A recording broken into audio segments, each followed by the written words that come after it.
그 긴 세월 동안 장애인들이 목소리를 냈어도 아무도 귀 기울여주지 않고 조금만 귀 기울여주고 눈을 돌린다면 이런 문제들은 쉽게 해결이 되지 않을까 싶어요.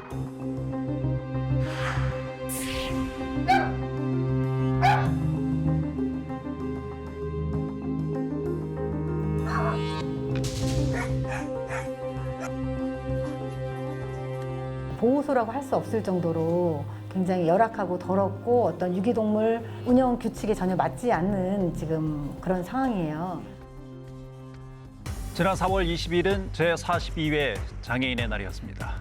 특히 올해는 장애인의 이동권 투쟁이 이기주의라는 야당 대표의 발언으로 촉발된 논란이 한창인 가운데 맞는 장애인 날이어서 사회적으로도 더 많은 관심이 모아졌지요. 하지만 이런 논란 이전에 우리는 이들과 더불어 살기 위해서 얼마나 고민하고 노력해왔을까요? 그저 남들처럼 대중교통을 이용하고 원하는 곳을 자유롭게 이동할 수 있는 자유, 누구나 평범하게 누릴 수 있는 이 자유가 소원이라고 말하는 장애인의 목소리를 이럴 수 이슈에서 들어봤습니다. 네, 저는 대전에 사는 박청경입니다. 최근에 장애인 이동권에 대해서 많은 분이 관심을 가지고 있는데요. 저희는 생활 곳곳에서 이동의 장벽에 가로막혀 살고 있습니다. 장애인 이동권 이제 좀 더 나아질 수는 없을까요?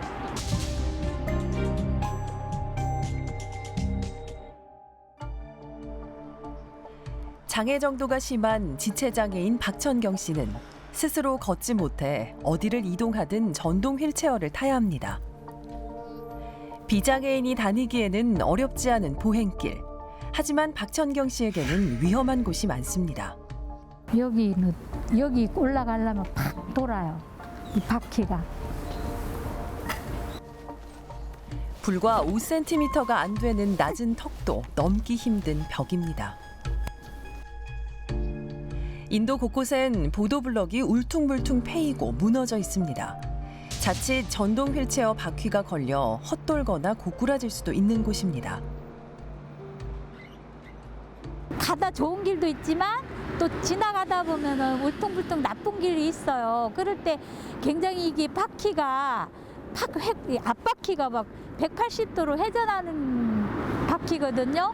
그랬을 때 지나가다 보면은 굉장히 위험한 이게 뒤집어질 수 있는 그런 위험한 순간도 막 아찔아찔한 순간도 있거든요. 오전 7시 50분, 이번에는 박천경 씨가 출근을 위해 나섭니다. 그녀의 대중교통수단은 버스나 지하철이 아닌 장애인 콜택시입니다. 상담원을 연결해드리겠습니다. 감사합니다. 상담원 김경만입니다. 네, 여기 한마음 101동인데요. 네. 월평동 여장현이요. 월평동 여장현으로요. 네. 됐습니다. 네. 전동 휠체어와 한 몸처럼 다녀야 하는 지체 장애인에게 장애인 콜택시는 소중한 교통수단입니다. 우리가 진짜 이나마도 이동을 할 수 있는 게 장애인 콜택시가 이렇게 생기고 이 이동 휠체어가 전동 휠체어가 생겨서 그것도 내가 직장을 다닐 수 있는 것도 그 덕이잖아요. 특장차라 불리는 장애인 콜택시에는 휠체어를 장착할 수 있는 리프트나 슬로프가 설치되어 있습니다. 때문에 휠체어 장애인들이 편리하게 타고 내릴 수 있는데요. 저상버스에도 리프트가 있지만 이용이 쉽지 않습니다. 저상버스를 기다려서 또 리프트가 있거든요. 그거를 또 이 단차에 딱 이렇게 대가지고 그렇게 해서 저희들이 탑승을 해야 되는데 그렇게 하려면 너무너무 시간이 걸려요. 그러니까 완전히 막 사람들이 이제 출근길에 무슨 버스를 이용하고 막 불평하는 사람들이 많았어요. 저상버스 배차 간격이 긴데다 버스에서 리프트가 내려오고 휠체어를 장착할 때까지 또 한참 걸립니다. 분초를 다투는 출근 시간에는 시민들의 눈치도 보입니다. 저상버스를 타기도 어렵고 또 탄다고 해도 중간에 또 뭐 이렇게 다시 또 바꿔 타야 된다고 하면은 금방 오지도 않는 상황들 그런 것들 때문에 저상버스 저희도 모니터링을 해봤지만 회원들이 안 타려고 해요. 아마 여기까지 오시는 분들 중에 저상버스 타고 휠체어를 이용하시는 분들은 한 분도 없어요.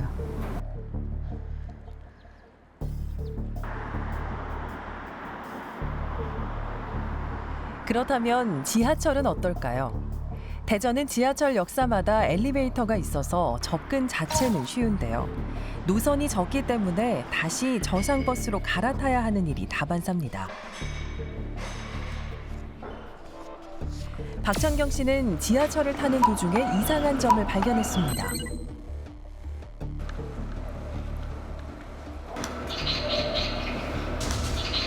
일반 교통카드와 소리가 달랐습니다. 아니 왜 소리를 다르게 하는지 괜히 마음이 좀 꼭 이렇게 무료라고 해서 이런 구분을 하는 건지 어쩐 건지는 모르겠지만 그런 거에 대해서도 좀 마음이 참 그렇더라고요. 이게 그런 일들이 있을 때마다 우리는 정말 이 교통권에 대해서 너무나 전쟁을 치르고 있는 거 아닌가.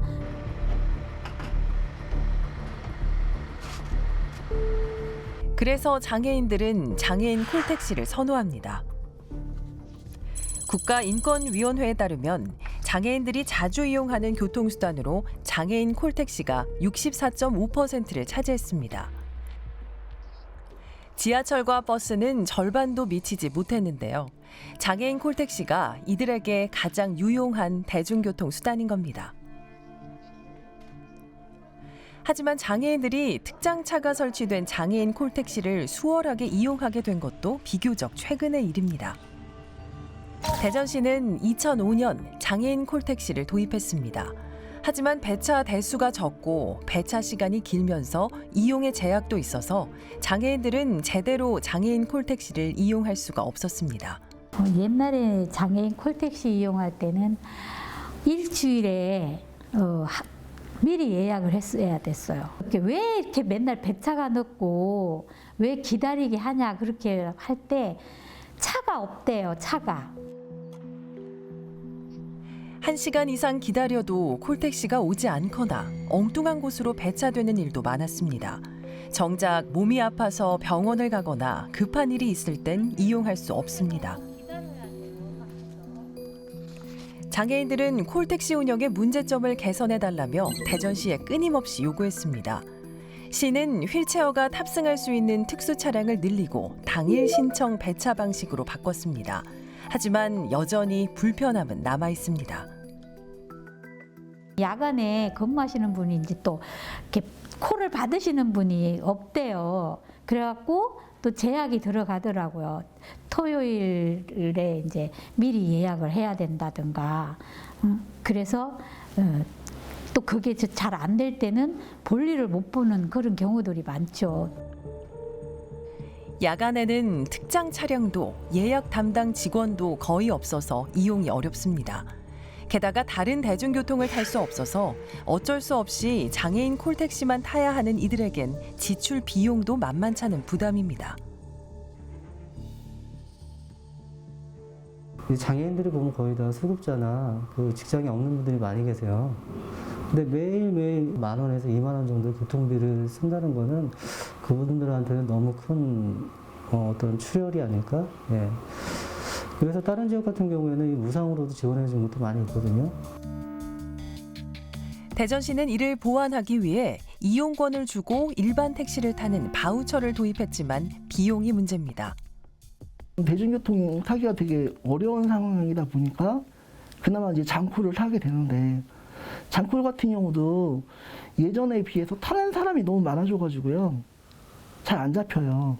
그래서 좀 시에서 배려를 해주셔서 바우처 택시를 탈 수 있게 됐는데 바우처 택시도 금액이 한 달에 30,000원이거든요. 30,000원이 금방 떨어집니다. 장애인 단체들은 이동권 보장의 하나로 오랫동안 장애인 콜택시 활성화를 요구해왔습니다. 그 긴 세월 동안 장애인들이 목소리를 냈어도 아무도 귀 기울여주지 않고 이게 정치적인 이슈로서만 그때만 반짝하다가 없어지고 또다시 장애인들은 거리에 나와서 데모를 해야 되고 또다시 목소리를 높여야 되는 상황들. 이게 정말 이슈적으로 장애인 날이 되어서 휠체어를 타고 버스를 탄다든지 지하철 타는 그게 아니라 일상적으로 장애인들을 위해서 정치인들이라든지 시민들이 조금만 귀 기울여주고 눈을 돌린다면 이런 문제들은 쉽게 해결이 되지 않을까 싶어요. 장애인들에게 이동권은 단순히 거리에서 거리까지 움직임을 뜻하지 않습니다. 이들에게 이동권은 생명과 생활이 걸린 생존권입니다. 불법 주차가 있을 수 있는 곳을 막기 위해서 시내에 보시면 볼라드라는 기둥이 많이 세워져 있어요. 근데 예전에는 그게 돌로 되고 키가 낮아서 시각 장애인이 넘어졌을 때 엄청난 사고를 일으키게 돼 있는데, 시각 장애인이 이동하는데 가장 기준이 되는 점자블럭 옆에 세워 있거나 심지어 그 위에 볼라드가 있어서 오히려 위험한 곳으로 점자블럭이 유도하는 아이러니를 일으키고 있는 경우도 있습니다. 전맹인 시각장애인 조기엽 씨와 약시를 지닌 이명춘 씨가 봄을 맞아 간단한 산책에 나섰습니다. 저쪽에 사람들이 몇 명 올 땐 기다려줬는데 혹시 모르니까 여기는 그냥 아파트 옆에서 나오는 주차장인가 봐요. 그래도 여기는 뭐가 나와 있진 않네요. 초행길 위험을 피해 간신히 이동해 보는데요. 목을 축이려 들어온 무인 가게에서 또 다른 난관에 부딪힙니다. 아이고, 터치가 잘 안 되네요. 팀장님, 제가 누르고 있는데 터치가 안, 선택, 상품 취소. 그럼 다시 팀장님, 그러면 팀장님 얼른 찍고선 뒤로 물러나세요. 터치 방식의 계산기에는 점자가 없어서 버튼을 찾을 수 없었습니다. 결국 물건을 잘못 사고 말았습니다. 사람이 있는 곳에 있으면 이런 정보 같은 걸 물어보기가 쉬운데 그런 게 좀 어려웠고, 특히 지금 같은 경우는 아이스크림 같은 걸로 연습하다가 제가 못 사고 가게 되면은 상품이 훼손될까 봐 좀 걱정이 되죠. 근데 주인이 계시면 좀 이렇게 도와달라고 해서 얼른 직구할 수 있어서 아이스크림을 샀을 거예요. 근데 지금은 사실은 더운데 아이스크림을 사야 되는데 과자를 샀으니까 제가 그냥 80%만 만족을 한 거죠. 무인 자동화 기기가 늘어나며 장애인들은 또 다른 생활 속 어려움이 생겼습니다. 흰지팡이를 짚고 어렵게 이동을 했다 하더라도 지금처럼 들어갈 수도 없고 내가 필요한 걸 직접 구매할 수도 없다면 이거는 또 하나의 이동권의 제약이거든요. 갈수록 장애인 그 정보 접근권이나 이동에 있어서 어렵거든요. 근데 이대로 갈 경우엔 진짜 그 지금 기존에 가지고 있는 장애에 더해서 이런 정보 접근권과 이동권의 장애가 새롭게 다가오기 때문에 장애가 더 크게 느껴질 것 같습니다. 그래서 이게 빨리 해결해야 되지 않을까 생각되고요. 장애인 이동권과 접근권은 유엔에서 정한 기본권 중 하나입니다. 최근에는 도시 설계부터 장애인을 고려한 정책을 고민하는 추세입니다. 유니버셜 디자인이라는 것을 굉장히 요즘에는 많이들 알고 계시거든요. 장애인에게 편리하다는 것은 비장애인에게는 더 편리하다는 것이거든요. 어떤 물건이나 시설을 만들 때 만든 후에 그걸 고치는 비용보다 설계하거나 가설할 때 장애인을 포함해서 비장애인이 함께 누릴 수 있는 그런 가치관과 시각으로 어떤 시설을 만든다면 비용도 절감이 되고, 넘을 수 없는 작은 턱 앞에서 박천경 씨는 어떤 벽을 느꼈을까요? 물건을 살 수도 없는 무인기기 앞에서 조기엽 씨는 어떤 절망을 느꼈을까요? 이들이 바라는 건 단 하나, 평범한 일상입니다. 나가면 많은 편견들과 부딪히고 그렇게 살고 있어요. 특별하게 막 대우받기도 원하지도 않고 그렇지만 그냥 평등하게 그렇게 살았으면 좋겠어요. 우리 지역의 이 장애인 이동권 실태, 신 기자가 다시 한번 좀 정리를 해주시죠. 네, 우선 비장애인들이 걷는 보행길을 살펴볼 필요가 있을 것 같습니다. 울퉁불퉁하고 푹 꺼져 있는 인도 많이 보셨을 텐데요. 그 비장애인들은 장애물을 바로 보고 비껴서 지나간다지만 장애인들은 휠체어 바퀴가 헛돌거나 빠지면서 넘어질 수 있는 그런 위험이 높다고 합니다. 또 요즘은 인도에 입간판들을 많이 설치를 하셨잖아요. 그 휠체어 장애인들에게는 이것도 역시 방해물에 지나지 않고요. 게다가 식당이나 카페, 가게에 들어가기 위해서는 경사로가 반드시 필요한데요. 경사로가 없는 것이 허다합니다. 경사로 설치 문제는 이건 법적으로도 제도적으로 이미 규정이 돼 있지 않습니까? 네, 맞습니다. 장애인 등 편의법 제6조는 국가와 지방자치단체의 장애인 편의 증진 보장 의무를 규정하고 있고, 이에 따라 관련 지자체는 장애인의 접근권 보장을 위해 인도를 적극적으로 개보수하고 입간판 설치를 자제하도록 개선하는 등의 책임이 있습니다. 예. 또한 장애인 등 편의법은 일정 규모 이상의 시설에 대해서는 경사로를 의무적으로 설치하도록 규정하고 있습니다. 하지만 장애인 등 편의법 시행령에서 경사로를 설치하는 시설의 규모를 300제곱미터 또는 500제곱미터 이상으로 정해놓고 있기 때문에 많은 곳들이 예외에 해당하고 실제로 상당수 시설들이 경사로를 설치하고 있지 않습니다. 자, 이런 가운데 이제 코로나19 이후에 변화된 일상 때문에 또 장애인들이 많은 어려움을 겪고 있는 것 같습니다. 예, 최근 들어서 이제 화면을 터치한다든지 무인 시스템이라든지 이런 것들을 도입하는 그 업종들이 굉장히 늘어나고 있잖아요. 예. 키오스크의 예를 좀 들어보면요. 휠체어 장애인들에게는 기기가 너무 높아서 사용하기가 어렵고요. 또 시각 장애인들에게는 이제 점자가 안내되어 있지 않다 보니까 여기 뭐 취소라든지 뭐 결제라든지 이런 것들 찾지 못해서 그 이용을 하지 못하는 경우들이 빈번하게 발생하고 있다고 합니다. 장애인 등 편의법은 장애인의 이용이 가능한 판매기기를 편의시설로 규정하고 일정한 시설에는 편의시설을 설치하도록 규정하고 있기는 합니다. 하지만 일정 규모 이상의 공연장 등을 제외하고는 장애인이 이용 가능한 키오스크 설치를 강제하고 있지 않아 찾아보기 어려운 것이 현실입니다. 다만 작년 6월 29일 국회 본회의를 통과해서 내년 1월 28일부터 시행될 예정인 개정 장애인 차별금지법, 일명 장애인 키오스크법은 사업자가 키오스크를 설치 운영할 때 장애인과 비장애인이 평등하게 접근하고 이용할 수 있도록 필요한 편의를 제공하도록 하고 있습니다. 저희 시사인 대세남은 지난 2월에 발달장애인의 투표권 보장에 관한 이야기를 전해드린 바가 있지요. 다행스럽게 지난 대선 때는 투표 보조원을 동행해서 소중한 한 표를 행사할 수가 있었습니다. 앞으로 저희 시사인 대세남은 특정한 나라만 전하는 특별한 이야기로 장애인들의 문제를 전하는 것이 아니라 항상 이들의 이야기를 경청하면서 더불어 사는 세상을 모색하겠습니다. 여러분은 지금 시사인 대세남과 함께하고 계십니다.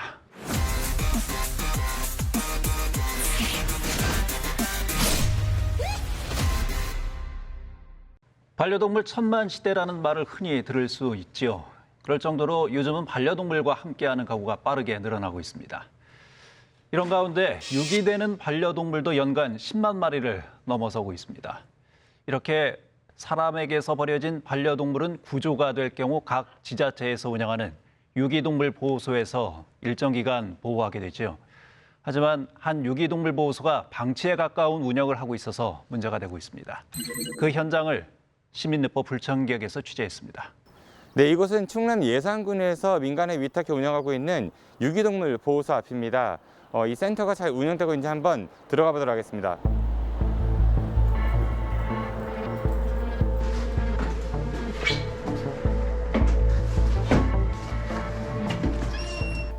이곳이 예산군 유기동물들을 보호하는 보호센터인데 내부를 보시면은 지하실에 마련되어 있고요. 네, 환풍 시설이 있는데 그래도 분변 냄새가 좀 많이 나는 것 같습니다. 예산군에서는 한 동물병원에 유기동물 보호센터 운영을 위탁하고 있습니다. 그리고 이 동물병원은 지하에 유기동물 보호시설을 갖춰놓고 있는데요.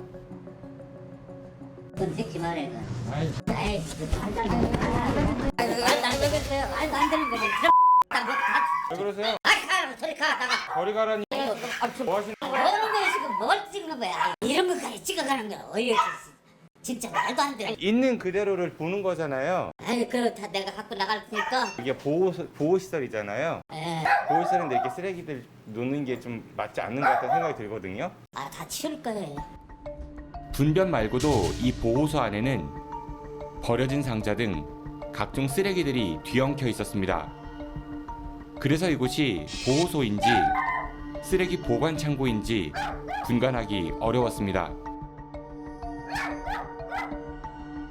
민간이 위탁받아 운영하는 예산동물보호센터의 환경은 보호소라고 보기 어려울 정도로 환경이 열악했습니다. 그러니까 이상하고 현실하고 틀려요.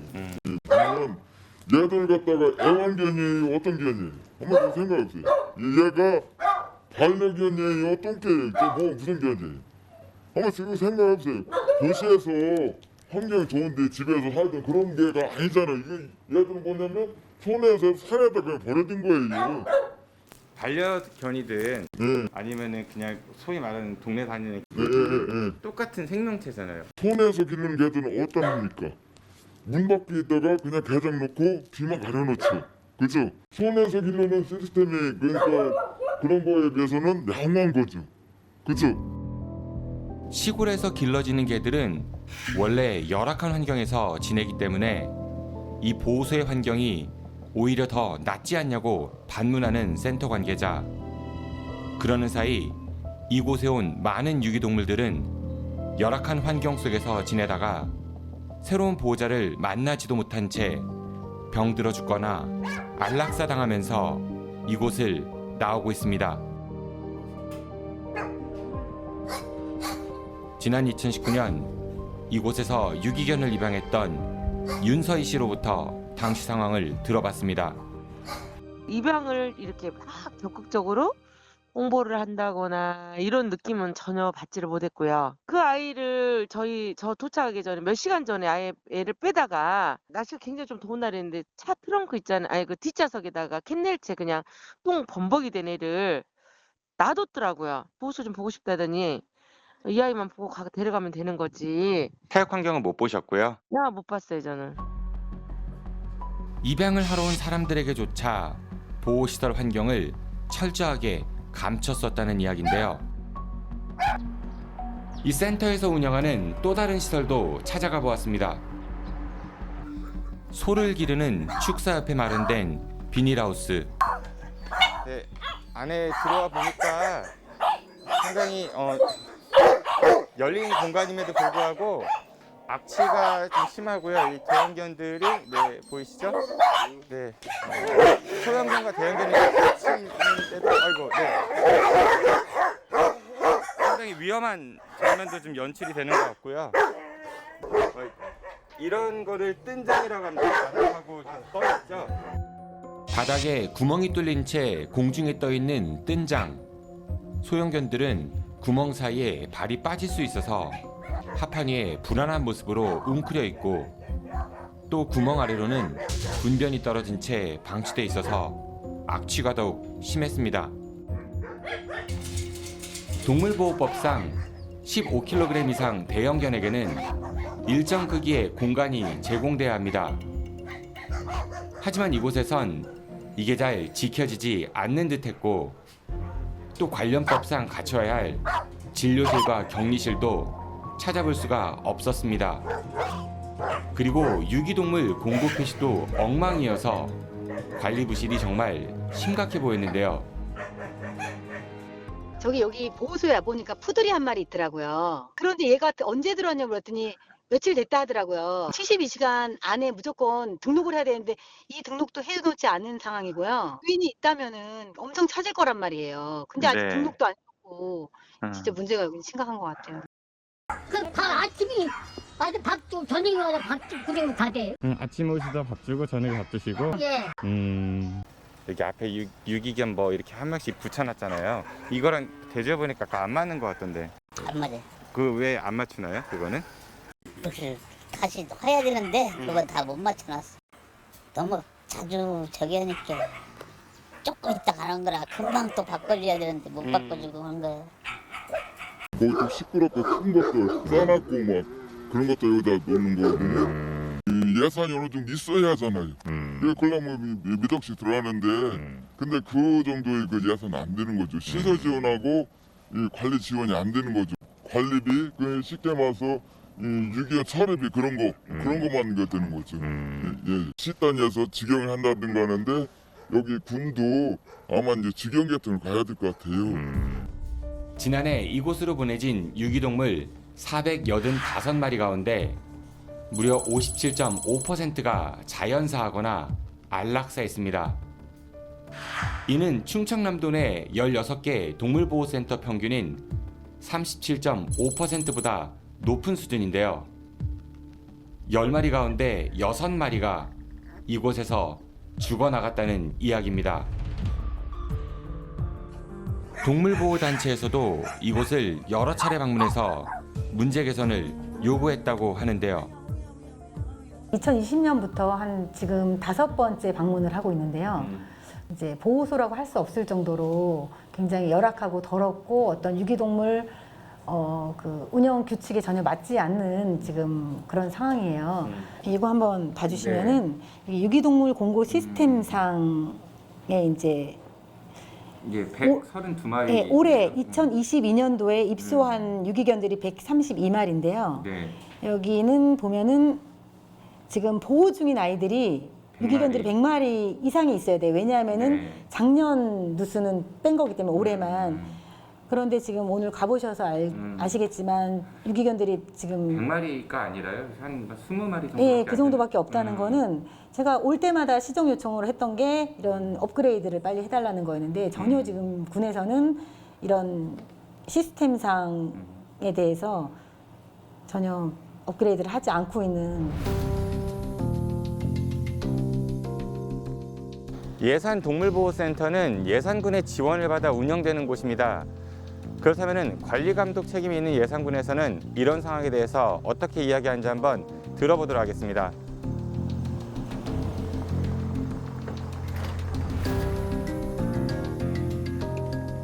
하우스는 폐쇄를 할 거예요. 앞으로 폐쇄를 네, 그걸 폐쇄를 하고 새롭게 이제 다른 이제 시설 설치를 할 거고 그 밑에 이제 그 지하에 있는 그 시설들이 좀 지저분한 거는 저희가 계속 이제 청소하고 새로 깨끗하게 하라고 했는데 청소로 해결될 게 아니라 곰팡이부터 해갖고 그거는 그냥 청소 한 번 한다고 해서 해결될 문제는 아닌 것 같아요. 올해 상반기 중에 대전에 있는 보호소, 서산에 있는 보호소, 청주에 있는 보호소를 다 갔다 올 거예요. 우리 직원들이 다 가서 거기 수준에 뭐 금방 도달은 않겠죠. 근데 이제 그런 식으로 상반기에 계획을 마련할 예정이 있고요.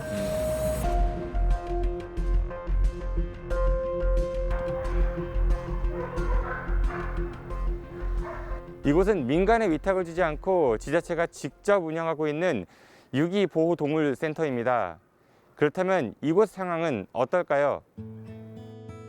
예산동물보호센터와 달리 서산시가 직영하는 이곳 동물보호센터는 입소 시 기본 검진이 가능한 동물병원과 유기견 보호실, 그리고 놀이터와 입양 카페 같은 시설도 잘 갖춰져 있습니다. 그리고 위생과 전염병 예방을 위해 주기적으로 청소와 소독도 함께 이루어지고 있는데요. 당초 서산시도 동물보호센터를 민간에 위탁했지만 지난 2019년 센터 운영을 직영으로 전환했습니다.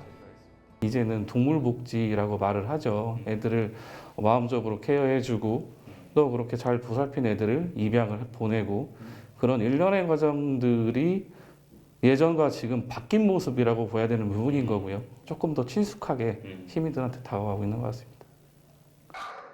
이러한 노력에 힘입어 서산시에선 동물보호센터 직영 이후 54.3%에 이르던 안락사 비율이 1년여 만에 25.2%로 절반 넘게 감소했습니다.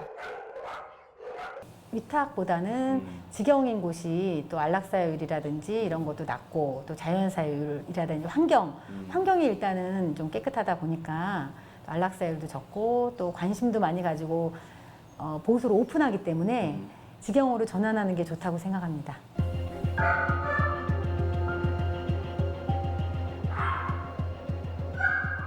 한 해 수십만 마리의 동물들이 버려지면서 유기동물 보호센터로 오고 있습니다. 그런데 일부 민간에서 운영하는 보호소에서 관리를 제대로 안 하는 사이 유기동물들은 열악한 환경 속에서 지낼 수밖에 없는데요. 체계적인 유기동물 보호를 위해서 지자체가 하루빨리 직영으로 전환해야 할 것 같습니다. 근데 정 PD, 그 예산과 서산의 상황이 아주 극명하게 다른데요? 네, VCR에서도 확인하셨겠지만은 일단 예산동물보호센터에 가니까 그 현장을 직접 보니까 굉장히 좀 마음이 아팠습니다. 상황이 상당히 열악했었죠. 반면 보셨지만 서산의 그 동물보호센터는 이 체계적으로 관리가 잘 되고 있고 또 시설도 굉장히 좀 좋은 편이었죠. 서산시도요 사실은 과거에는 민간에 위탁을 했었거든요. 그러다 보니까 지금 보셨던 예산과 그렇게 크게 차이가 나지 않았었다고 합니다. 하지만 그 유기동물이 계속 증가하는 추세를 보이고 있고 그러면서 이 시설을 직접 짓고 운영할 필요성을 느껴서 직영으로 전환을 했고요. 그런 이후에 이 안락사 비율이 1년 만에요. 절반 가까이가 떨어졌습니다. 아하. 그리고 기존의 보호자를 못 만나서 새로운 보호자를 만나는 그런 입양률도 좀 높아졌는데 이거를 입양 소유주 반환 비율이라고 하거든요. 이것도 4.1% 상승을 했으니까 입양에 대한 시민들의 관심도 그만큼 높아졌다 이렇게 볼 수 있습니다. 동물보호법에 따라서 각 자치단체가 그 유기동물 보호센터를 운영하고 있는 거잖아요. 네, 맞습니다. 법은 똑같은데 왜 지역마다 이렇게 다른 이유가 따로 있나요? 일단은 보호시설이 이제 크게 세 종류가 있는데요. 첫 번째는 지자체가 직접 시설을 짓고 운영하는 그런 방식이 있고요. 두 번째는 지자체가 시설만 짓고 대신에 운영은 민간에 위탁하는 방식이 있습니다. 그리고 세 번째는 시설과 운영 모두 민간에 위탁하는 그런 방식이거든요. 예산의 경우가 세 번째인 거죠. 네, 맞습니다. 충남 지역을 좀 살펴보면은 16개 시도 가운데 보셨던 그 서산과 논산이 현재 지자체가 시설을 짓고 직접 운영을 하고 있습니다. 민간에서 운영하는 동물보호센터 상당수가 유기동물 보호라는 설립 취지에 부합하지 않는 방향으로 운영되고 있는 것 같습니다. 이런 문제의 원인은 민간에서 운영되는 이런 동물보호센터의 수익 구조와도 관련이 있을 것으로 보이는데요. 네, 이게 사실은 동물을 포획하면 한 마리당 최소 3만 원에서 10만 원 정도의 포상금을 주고 있고요. 거기에다가 안락사를 할 때 6만 원가량의 그 보조금이 지원이 되고 있습니다. 많이 포획하고 많이 안락사할수록 돈을 더 많이 벌 수 있는 그런 좀 이상한 구조라고 볼 수 있죠. 그래서 이제 많은 전문가들은 이 직영으로 그 동물보호센터를 전환해야 된다 이렇게 목소리를 내고 있고 또 전국적으로 봤을 때 민간보다는 그 지자체에서 직영을 하거나 아니면은 시설을 만들어서 민간에 위탁하는 방식이 늘어나고 있는 추세입니다. 키우다가 쉽게 내다버리는 것은 생명을 경시하는 행위와 다를 바가 없죠. 책임감 있는 반려문화 정착과 함께 보호소가 더 이상 보호받지 못하는 곳으로 전락하지 않도록 지자체의 더욱 적극적인 관심과 제도 개선이 필요해 보입니다. 대전 사정 충남 지역민들의 관심과 제보로 만들어지는 시사인 대세남, 전화와 이메일을 통해서 여러분의 제보를 기다리고 있습니다.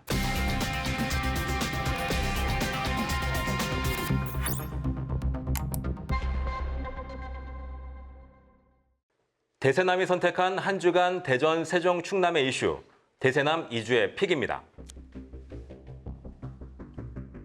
첫 번째 픽은 웃으면서 일합시다입니다.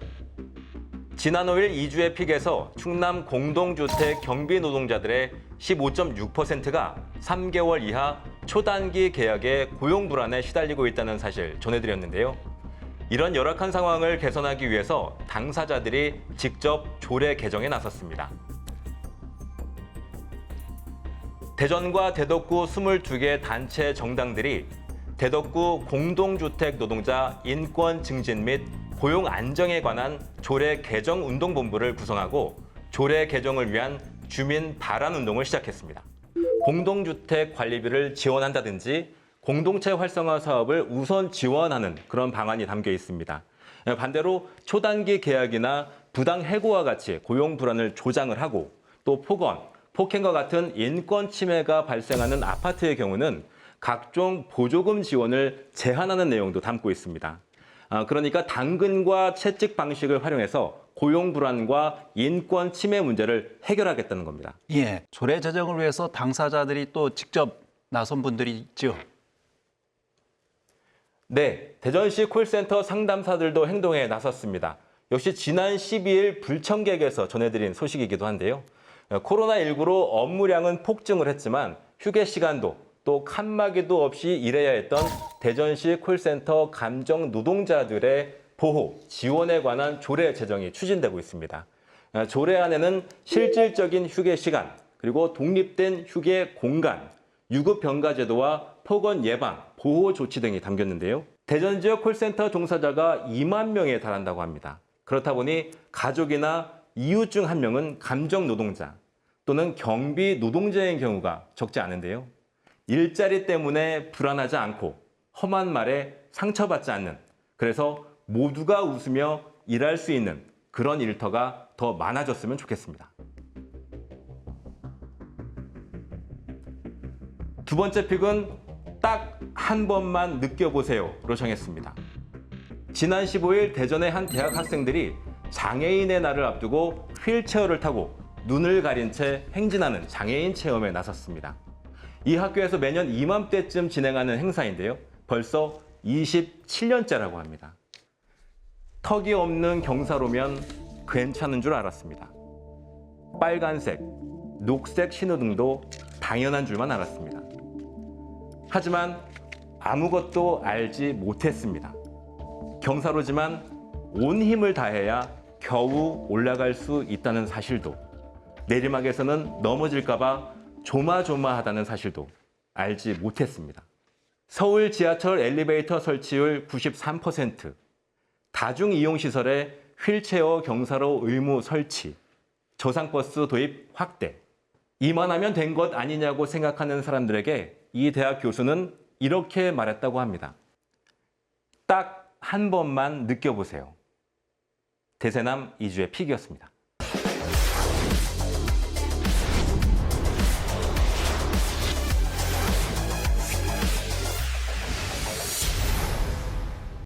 장애를 가진 자녀를 둔 부모들은 내 아이보다 하루 더 사는 게 꿈이라고 하지요.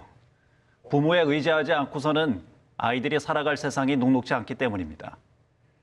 현재를 살아가는 우리 지역민들의 이야기를 전하는 현지인에서는 발달 장애가 있는 아들의 홀로 서기를 위해서 고군분투해온 어머니의 이야기를 담아봤습니다.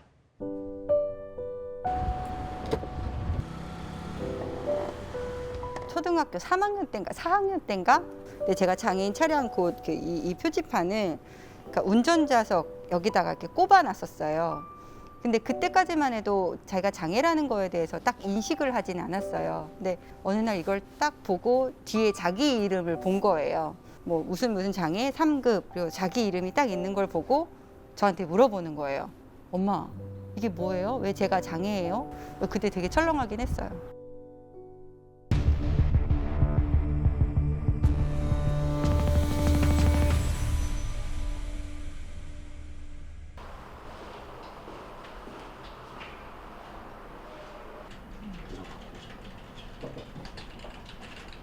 저는 대전에서 살고 있는 40대, 22살, 19살 두 아이, 두 남매를 키우고 있는 평범한 엄마입니다.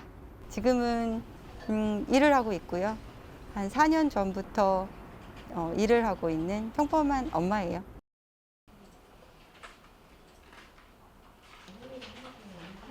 전국장애인 부모연대는 2005년에 이제 장애 부모님들이 자녀의 교육권을 위해서 만들어진 단체예요. 저는 2006년도에 저희 아이가 유치원 다닐 때 그때 이제 처음 교육권 이제 시작할 때 함께 하기 시작했어요.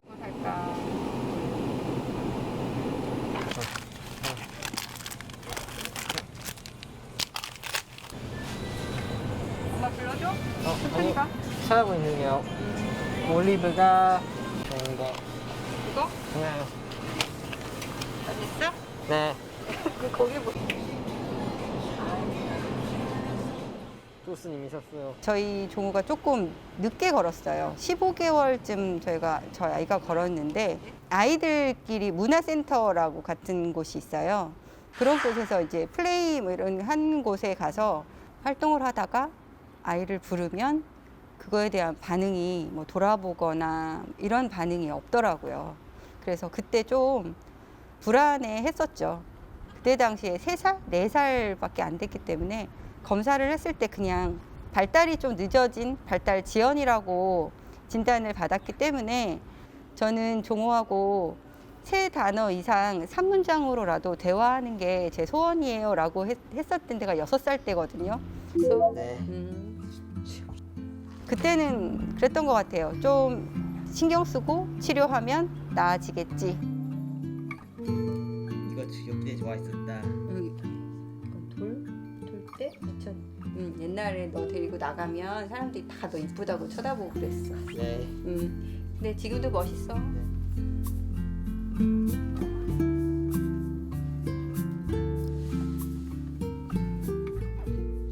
만들기 좋아하고 뭐 그리기 좋아하고 지금은 뭐 일본 애니메이션 뭐 이런 쪽으로 너무 좋아해서 그런 나오는 뭐 무기라고 해야 되나요? 그런 걸 지금 만들고 있어요. 이번에 뭐 만드는 거야? 이번에는 어메이징 스릴링 원더라이드 무기요. 이것만 하면 마지막 20개는 넘은 것 같아요. 자기가 하는 행동에 자기가 좋아하는 거에 자기가 하고자 하는 거에 자랑스러워하고 모든 사람한테 얘기하려고 하고 자기가 자기 스스로에 되게 뿌듯해하고 그런 걸 보면 자존감이 높을 것 같아요.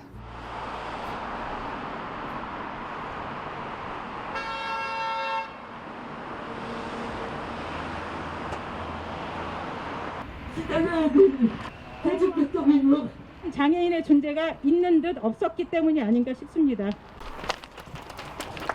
승차권 특별교통수단 광역이동체계 확립하라! 기자회견은 전국적으로 장애인 차별철폐연대가 서울에서 지하철 출근길 하면서 굉장히 많은 이슈가 되고 있잖아요. 처음에 저는 저희 아이만 저도 생각을 안 했던 건 아니에요. 뭐 저 발달장애만 하면 되지 뭘 굳이 그렇게까지? 라고 생각을 하는데 나와서 단체 여기서 활동을 해보니 우리만 독불장군처럼 할 수 있는 일은 없더라고요. 같이 우리도 그들과 같이 하면 그들도 우리와 같이 하니까 그 과정이 되게 좋은 것 같아요. 연대라는 게. 종호 아니었으면 아예 발들여놓을 생각도 안 했단. 전 사실 정치적으로도 관심 없었어요. 뉴스도 잘 안 봐요.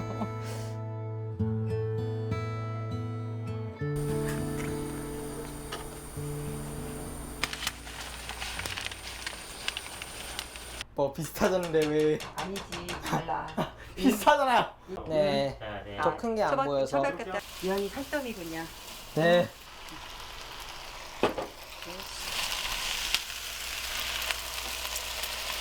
하고 싶은 걸 보면 다 찾아서 거의 비슷하게 다 만들어내요. 뭐 오므라이스도 잘 만들고 스파게티도 잘 만들고 김밥도 잘 만들어요. 보나파테. 잘 먹게 종호야. 네. 맛있게 드세요. 철저하게 이제 저희 조심을 하고 있는데 이제 저희 남편은 이제 출근을 하고 종호가 이제 집에 있으면서 낮 시간에 이제 요리해서 문 앞에 놔주고 똑똑해주고 그렇게 해서 종호 덕에 제가 자가격리 기간에 굶지 않고 지냈죠. 그렇죠. 100점.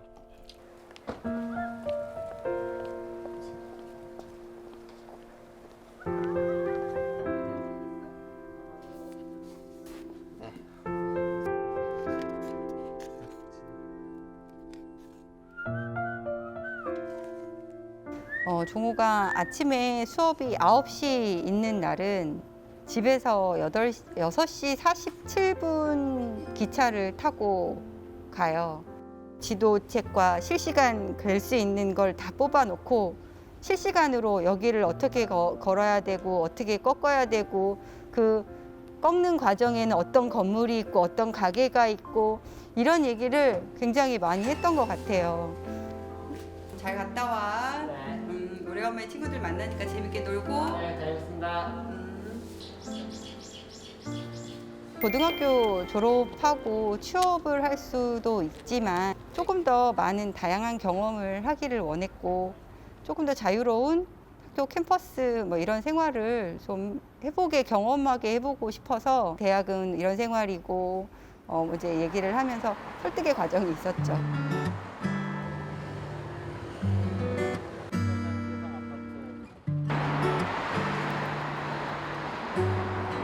혼자서 잘 가는 거 보면 진짜 대견하고 고맙죠.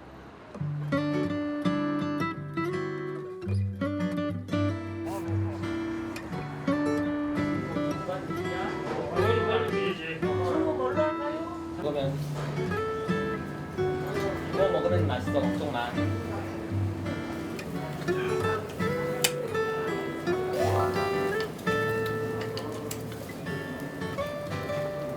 그래 줬어?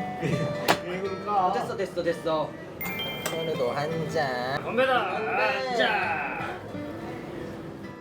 종우가 이제 졸업을 하고 뭐 직장을 어떻게 구하든 간에 사회의 이제 구성원으로서 그냥 그러니까 다 보편적인 사람들이 하는 것처럼 뭐 돈을 많이 벌고 그걸 떠나서 일하고 자기 삶을 즐길 수 있는 사람이 되는 게 가장 큰 바람이죠. 그냥 평범하게 살아가는 게 바람인 것 같아요. 세상에 하고 싶은 얘기가 있다면 우리 아이들도 발달 장애인든 모든 장애인도 내 이웃이고 똑같은 평범한 사람이다. 그냥 그것이 어려움이고 장애인 거지. 다른 시선으로 안 봐줬으면 좋겠어요. 하나, 둘, 셋. 이 청년이 자라는 동안 어머니의 삶이 얼마나 치열했는지 화면을 통해서 뭐 짧게 저희가 봤습니다만 감히 상상할 수는 없을 것 같습니다. 네, 이제 대학생이 된 종호 씨 모습도 참 의젓해 보였는데요. 예. 사회적 거리두기가 해제가 되면서 이제 본격적으로 이제 대학 생활도 시작을 하게 될 텐데요. 학교 생활하면서도 또 다른 어려움이 좀 많을 것 같아요. 이런 어려움들이 당연한 것으로 받아들여지지 않는 그런 세상이 빨리 왔으면 좋겠습니다. 예. 특히 저는 종호 씨 어머니가 남긴 말이 기억에 남습니다. 장애인에 대해서 특별하게 바라보는 시선을 거두고 평범한 이웃으로 대해달라. 예. 그 이야기 속에는 보통의 존재로 우리 사회의 일원으로 함께 살아가고 싶다는 어떠한 처절한 외침이 담겨 있는 것 같아 여운이 남습니다. 예.